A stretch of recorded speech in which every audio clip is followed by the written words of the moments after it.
এই ঘটনা আমি যেতিয়া পোহৰলৈ আহিছে তেতিয়াৰ পৰা আমি দিনে ৰাতিয়ে আমাৰ টোপনি নাইকিয়া হৈছে। ইমান দুখ লাগিছে। এজনী 17 বছৰীয়া ছোৱালী, এক কণমাৰী ছোৱালী, তাৰ বয়সো ইমান হোৱা নাই, ই জনা শুনাও নহয়।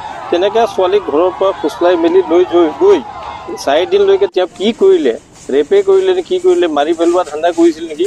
আমাৰ ল'ৰাকেইটা আৰু প্ৰশাসন, আমাৰ বিধায়ককো ধন্যবাদ দিব লাগিব, তেখেতে যথেষ্ট অৰিহণা যোগাইছে। সেই ক্ষেত্ৰত ছোৱালীজনী কালি উদ্ধাৰ হ'ল। তাৰপিছত আমি এটা লক্ষ্য কৰিছোঁ, সেইখন চুবুৰীয়া মুছলমান মানুহে 4 দিনলৈকে এটা ঘৰত এজনী ছোৱালী, হিন্দু সম্প্ৰদায়ৰ ছোৱালী লৈ ৰাখিলে।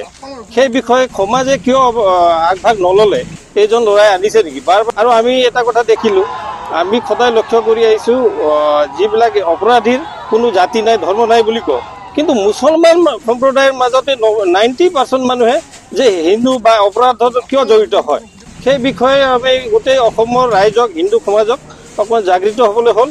আৰু এই বাৰ্তাটো মই মুখ্যমন্ত্ৰী মহোদয়ক কাটৰ অনুৰোধ জনাইছোঁ, যিহেতু এনেকুৱা ধৰ্ষণ আৰু নাবালিকক লৈ পেলাই ধৰ্ষণ কৰে, এই বিষয়ত তেওঁলোকক উচিত শাস্তি দিব লাগে।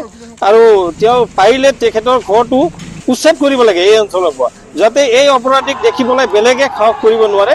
এনেধৰণৰ কাৰ্য কৰিলেহে আমাৰ সুৰক্ষিত হ'ব বুলি মই ভাবোঁ, আৰু মুখ্যমন্ত্ৰীক এইটো কাটৰ অনুৰোধ জনালোঁ। এই অঞ্চলত